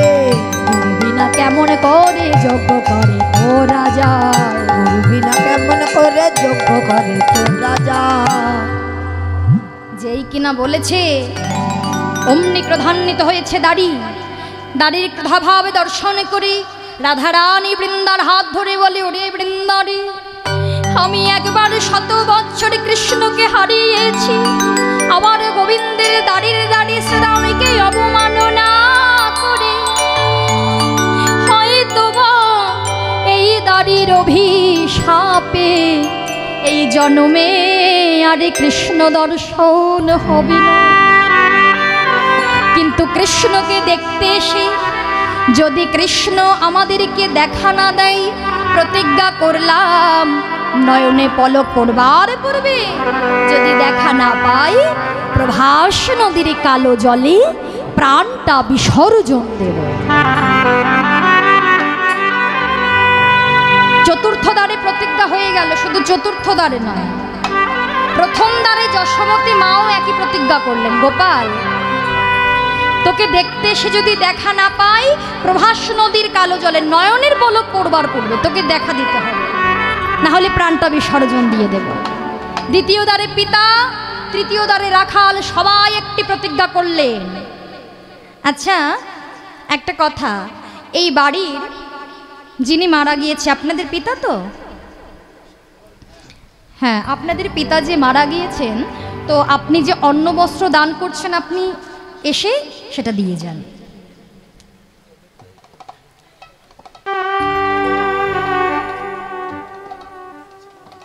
হরি বল।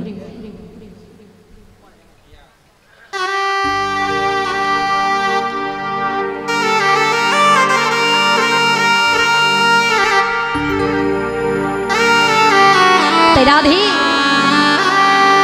4টি দ্বারে একটি প্রতিজ্ঞা হয়েছে, আর ভগবান তো অন্তর্যামী ভগবান, সবই জানেন ভগবান।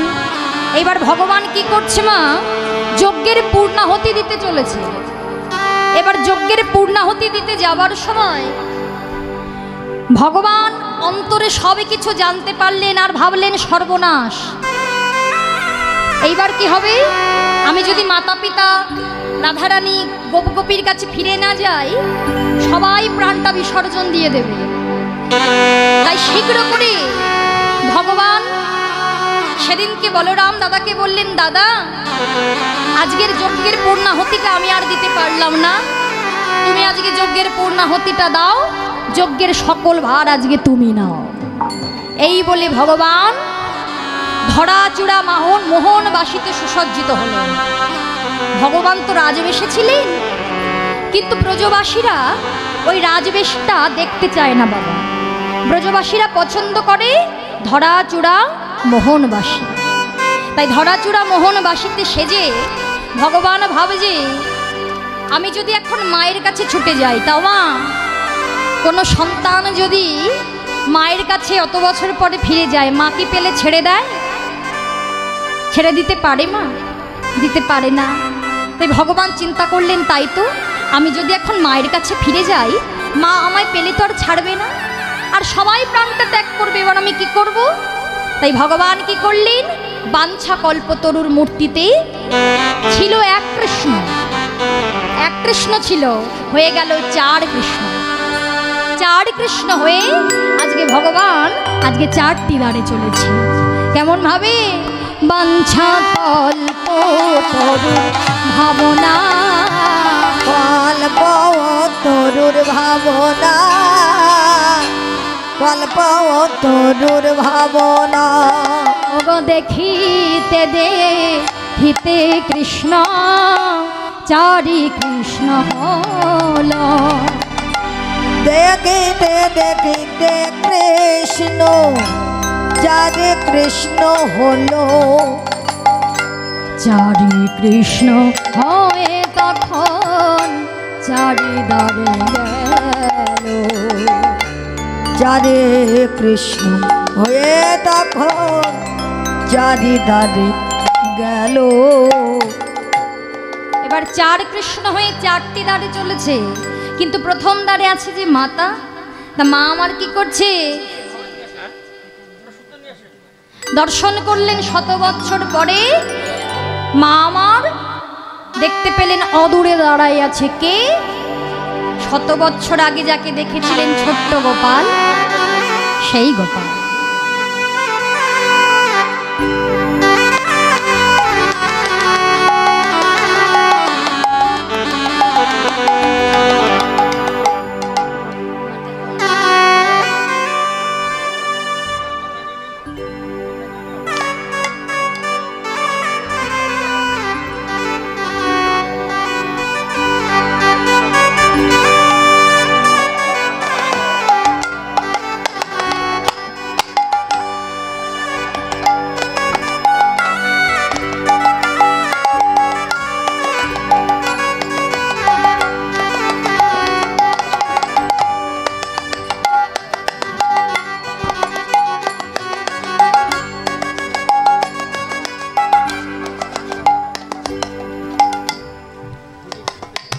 হরি বল।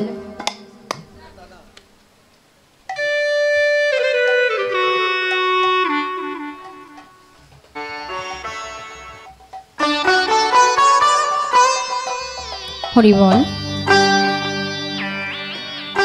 তাহলে আজকে যিনি আমাদের মধ্যেও আর নেই, ইহলোক ছেড়ে পরলোকে গমন করেছেন, তাদেরই পুত্র, তার পিতার আত্মার শান্তি কামনার্থে আজকে কীর্তন গানের আয়োজন করেছেন, অন্ন বস্ত্র দান করেছেন। দেখুন বাবা, সবাই তো কৃষ্ণ ভক্ত হয় না, সবাইকে একদিন ছেড়ে চলে যেতে হয়। তবে এরা যে কৃষ্ণ ভক্ত, ভগবানের কাছে আশীর্বাদ করবেন, যিনি চলে গিয়েছেন তিনি যেন আমার গোবিন্দের ওই চরণতলে একটু ঠাঁই পান, এবং এনার যে পুত্রগণ আছে এদেরও যেন জন্ম জন্মান্তর ধরে কৃষ্ণপদে মতি ভক্তি থাকতে পারে, এবং যে অন্ন বস্ত্র দান করলেন এদের যেন কোনোদিনও অন্ন বস্ত্রের অভাব না হয়। সকলে মিলে নিতাই গৌর প্রেমানন্দে হরি হরি বল, হরি বল, হরি বল।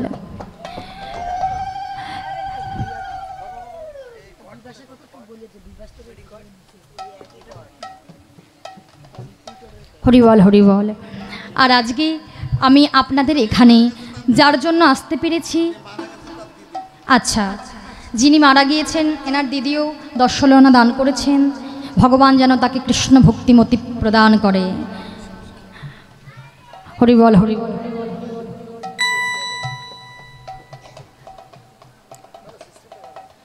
আচ্ছা মা, এখন দান করতে হবে না, যখন একটু পরে কীর্তন এখানেই রাখবো, তো তখন আপনারা সকলে দান করবেন।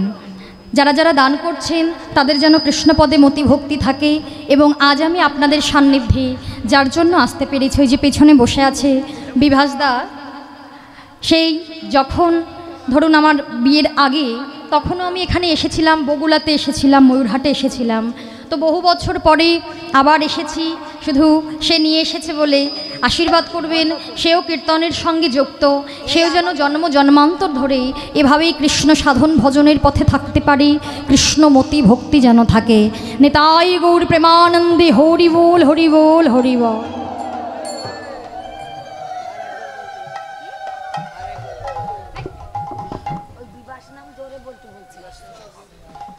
শুনতে পেয়েছেন তো মা? বিভাস, বিভাস কি?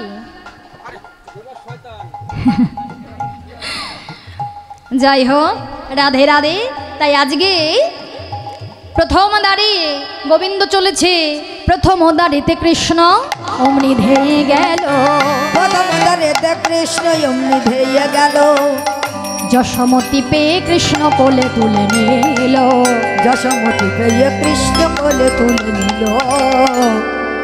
শত বছর পরে মা দেখছে, মা যে শত বছর আগে ছোট্ট গোপালকে যেমন দেখেছিল না, ধরা জোড়া মোহনবাসীতে সুসজ্জিত, ওই যেন ছোট্ট গোপাল ওই দূরে দাঁড়ায় আছে।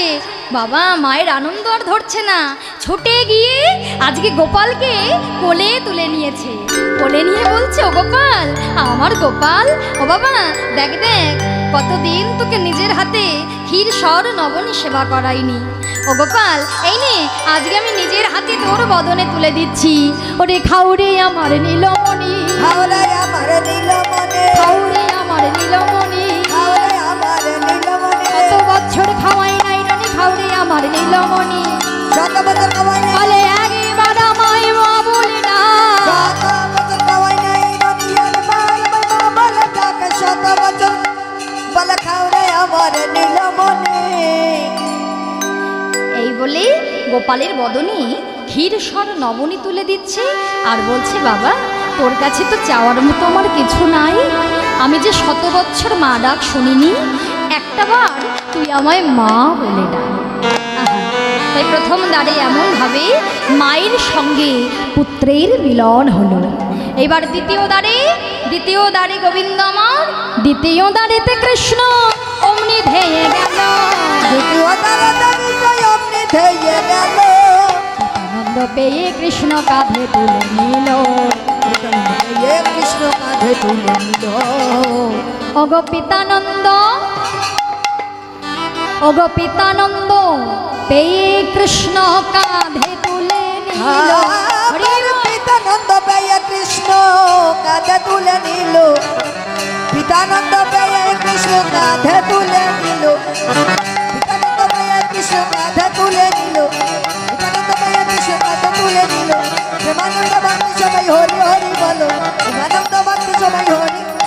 বাঞ্ছা কাল্প তরুর ভাবনা, বাঞ্ছা কাল্প তরুর ভাবনা। দ্বিতীয় দ্বারে পুত্রকে পেয়ে পিতার আনন্দ ধরে না, পুত্রকে কাঁধে তুলে নিয়ে পিতা পুত্র একত্রিত হয়ে নৃত্য করতে লাগলেন। তাই এমনভাবে দ্বিতীয় দ্বারে পিতার সঙ্গে পুত্রের মিলন হলো। এবার তৃতীয় দ্বারেতে কৃষ্ণ অমনি ধেয়ে গেল, তৃতীয় দ্বারেতে কৃষ্ণ অমনি ধেয়ে গেল, তৃতীয় দ্বারেতে কৃষ্ণ অমনি ধেয়ে গেল। আর তৃতীয় দ্বারেতে কৃষ্ণ হ্যাঁ সখাগণ, ঘেরি ঘেরি দাঁড়াইল চাঁদের মতো, ঘেরি ঘেরি দাঁড়াইল চাঁদের মতো, তারা ঘেরি ঘেরি দাঁড়াইল, ঘেরি ঘেরি দাঁড়াইল, ঘেরি ঘেরি দাঁড়াইল, তারা ঘেরি ঘেরি দাঁড়াইল, তারা ঘেরা চাঁদের মতো ঘেরি ঘেরি দাঁড়াইল। ওগো তারা ঘেরা চাঁদের মতো ঘেরি ঘেরি দাঁড়াইল। তা কি হয়েছে? ঘেরি ঘেরি দাঁড়িয়েছে ব্রজরাখালগণ ভাই কানাইকে দেখতে পেয়ে একে অপরের হাত ধরলেন, অর্থাৎ হস্তবন্ধনে আবৃত হয়ে মাঝখানে ভাই কানাইকে লয়ে যেন ঘেরা চাঁদের মতো। বৈষ্ণব কবি বলছে, দেখো যেন কোটি কোটি চাঁদের শোভা আজকে জয় করেছে ওই রাখালগণ আর শ্রীকৃষ্ণ। আর যে বনফল আধো খাওয়া ফল নিয়ে এসেছিল আজকে ভাই কানাইয়ের বদনে তুলে দিতে লাগলো। যেই ভাই কানাইয়ের বদনে তুলে দিতে লাগলো, আজকে গোবিন্দের আনন্দ ধরে না বাবা, আনন্দিত মনে মনসুখে খাচ্ছে, সেবা করছে আর বলছে, আহা এমন সুধা আমি কখনো খাইনি, এ যে সুধা নয়, সুধার চেয়ে অতি মধু। এমনভাবে তৃতীয় দ্বারে ব্রজ রাখালগণের সঙ্গে ভাই কানাই আর মিলন হলো। এবার চতুর্থ দ্বারে আজকে শ্রীমতী রাধা রানীকে দর্শন করছে। আজ চতুর্থ দ্বারেতে কৃষ্ণ অমনি ধেয়ে গেল, চতুর্থ দ্বারেতে কৃষ্ণ অমনি ধেয়ে গেল, রাধা রানী পেয়ে কৃষ্ণের বামে দাঁড়াইল, হরি বল। রাধা রানী পেয়ে কৃষ্ণ বামে দাঁড়াইল, আমার রাধা রানী, আমার রাধা রানী পেয়ে কৃষ্ণ বামে দাঁড়াইল, রাধা রানী পেয়ে কৃষ্ণ বামে দাঁড়াইল, রাধা রানী পেয়ে কৃষ্ণ বামে দাঁড়াইল, রাধা রানী পেয়ে কৃষ্ণ বামে দাঁড়াইল, রাধা রানী পেয়ে কৃষ্ণ বামে দাঁড়াইল, রাধা রানী পেয়ে কৃষ্ণ বামে দাঁড়াইল, রাধা রানী পেয়ে কৃষ্ণ বামে দাঁড়াইল। বাঞ্ছা কল্প তরুর ভাবনা, বাঞ্ছা কল্প তরুর ভাবনা। চতুর্থ দ্বারে আজকে শ্রীমতী রাধারানীকে শত বৎসর পরে দর্শন করে আজকে গোবিন্দ আমার রাধারানীর নয়ন পানে চেয়ে রইলেন, আর রাধারানী গোবিন্দের নয়ন পানে, আর গোবিন্দ রাধার নয়ন পানে চেয়ে রয়েছে। তাই মহাজন বলছি, আমার রাধা গোবিন্দের ওই প্রথমে নয়নে নয়নে মিলন হলো। ওই নয়নে নয়নে মিলনানন্দ দর্শন করে সকলের আনন্দ ধরে না। তাই সকল সখীরা বললেন, রাধে, যে কারণেই আমরা শত বৎসর পরে ছুটে এসেছি, একবার শ্যামের বামে দ্বারা আমাদের নয়নের জনম ধন্য করি। তাই আজকে শত বৎসর পরে আমার গোবিন্দকে দর্শন করে রাধারানীকে শ্যামের বামে দাঁড় করাই দিয়ে আনন্দে সেবা পরা সখীগণ আনন্দে মিলনানন্দে জয়ধ্বনি করতে লাগলেন। তাই ভক্তগণ, আমরা সকলেই আনন্দে মিলনানন্দে উচ্চই স্বরে রাধা নামের ধ্বনি করে আমরা জয়ধ্বনি করব। সবাই মিলে বলো, প্রেম সে বলো রাধা রানী কি। তাই সেই রাধা গোবিন্দের যুগল মিলনানন্দ দর্শন করে শত বৎসর পরে আজকে সকল বৃন্দাবনের পশু পাখি আকাশ বাতাস সকলেই রাধে রাধে বলছে।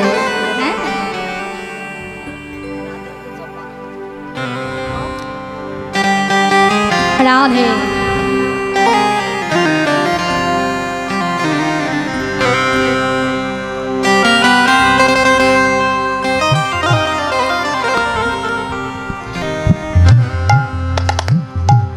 ও রাধে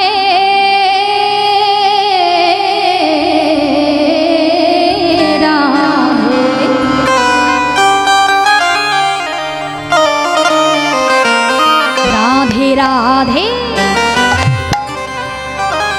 जपा करो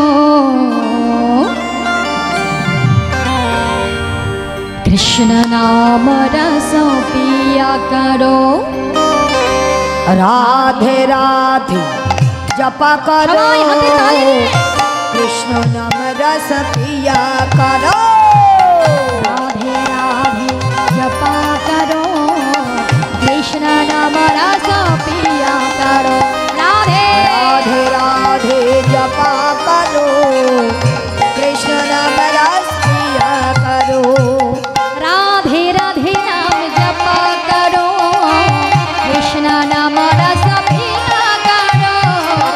राधे राधे जपा करो कृष्ण नाम रस पिया करो।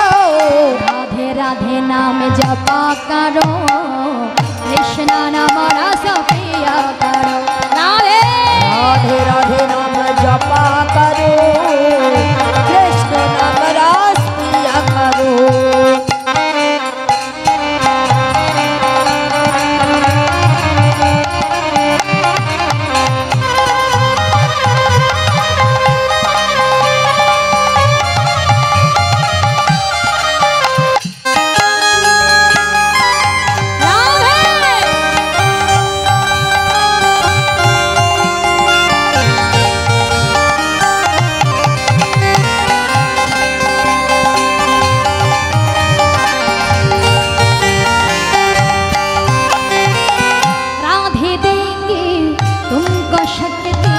मिलेगी तुमको कृष्ण के भक्ति।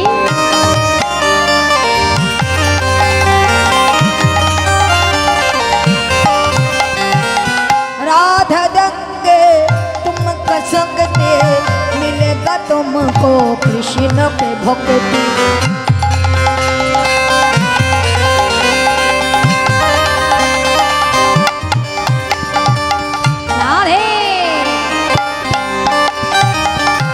दृष्टि बरसाया करो, कृपा दृष्टि बरसाया करो।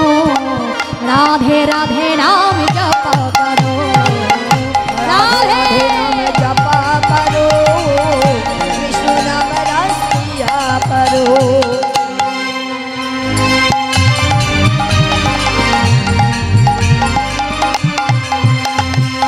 भोली भाली सीधे साधी वो है सबसे न्यारी न्यारी।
जग जानी।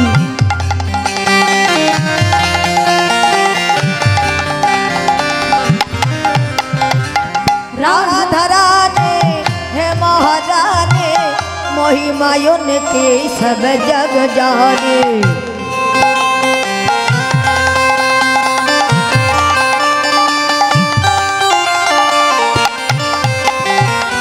ऐसी यगल स्वामी पे बालो जाया करो, यगल स्वामी पे बाल जाया करो, यगल स्वामी पे बालो जाया करो, यगल स्वामी पे बाल जाया करो। राधे राधे राम जपा करो, राधे राधे राम जपा करो, कृष्ण नाम रसिया करो। राधे राधे जपा करो, कृष्ण नाम रसिया करो। राधे राधे जपा करो, कृष्ण नाम रसिया करो। प्रेम से बोली राधा रानी की। আরেকটি রাধার ভজন করি, লীলা এখানেই রাখবো। রাধে রাধে।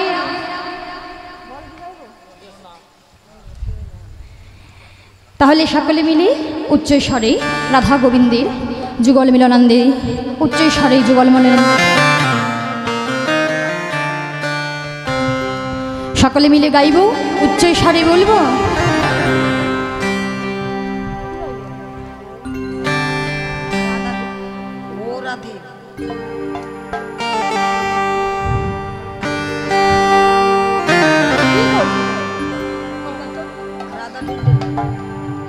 राधा ढूंढे रही, किसी ने मेरा शाम देखा। राधा ढूंढे रही, किसी ने मेरा शाम देखा। राधा ढूंढे रही, किसी ने मेरा शाम देखा। राधा ढूंढे रही, किसी ने मेरा शाम देखा। शाम देखा धन शाम देखा, शाम देखा धन शाम देखा। शाम देखा धन शाम देखा। शाम देखा धन शाम देखा। राधा ढूंढे रही, किसी ने मेरा शाम देखा।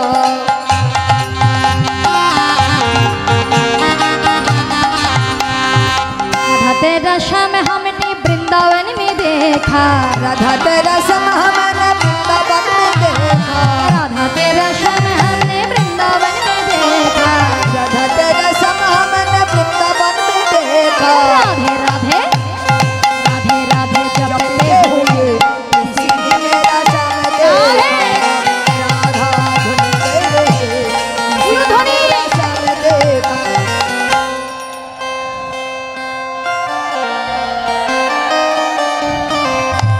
কি গো মা উলুধ্বনি দিতে হবে না। राधा तेरा शाम हमने मथुरा में देखा। राधा तेरा सम हमने मथुरा में देखा। राधा तेरा शाम हमने मथुरा में देखा। राधा तेरा सम हमने मथुरा में देखा। गऊ है चराते हुए किसी ने मेरा शाम देखा।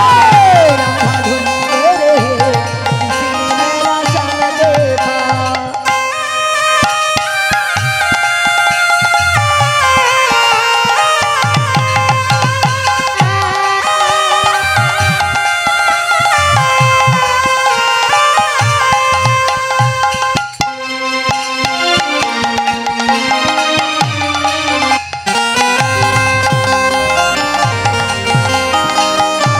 राधा तेरा शाम हमने सर्व जगत में देखा। राधा तेरा सम हमने सर्व जगत में देखा।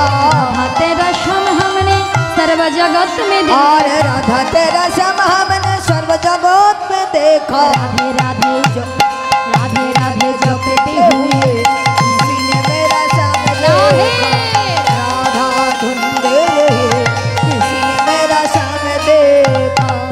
দেখি হাতে তালি দিয়ে দেখি আমার মায়েদের কণ্ঠস্বরটা দেখি কত মিষ্টি। বল রাধে রাধে राधे राधे কয় গো ওমা কি হলো, কথা কষ্ট হচ্ছে কথা বলতে? বলা যাবে না রাধে রাধে? ওই ঝগড়ার সময় যেমন কণ্ঠধ্বনিটা প্রকাশ হয় ওই তেমন ভাবে প্রকাশ করতে হবে, কেমন বলতে হবে? বলো রাধে রাধে, আর একটু জোরে বলো রাধে রাধে, রাধে রাধে।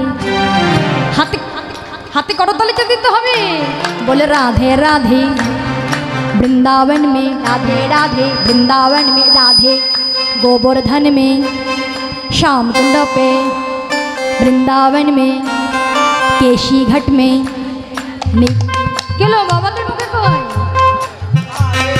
राधे राधे, वृंदावन में दान गली में, मान गली में, गली गली में। जोर से बोलो, भक्ति से बोलो, राधे राधे।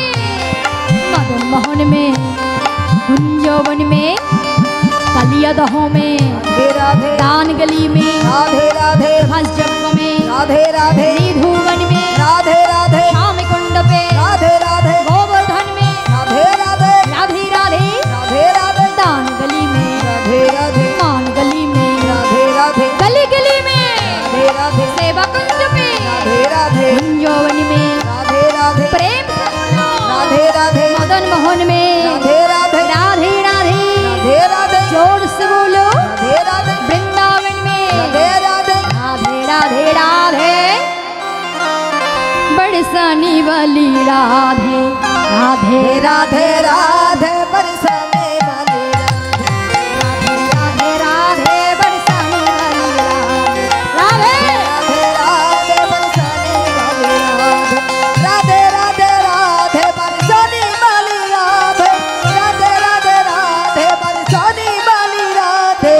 वृंदावन की गाभी बोले श्री राधे राधे, वृंदावन में गाधी बोले श्री राधे राधे, ब्रज की लता पता भी बोले श्री राधे राधे, इसकी लता पाता भी बोले श्री राधे राधे, श्री राधे राधे, श्री राधे राधे, श्री राधे राधे, श्री राधे राधे, राधे राधे, श्री राधे राधे, श्री राधे राधे, श्री राधे राधे, राधे राधे, बरसाने वाली राधे, राधे राधे, राधे राधे, राधे राधे, बरसाने वाली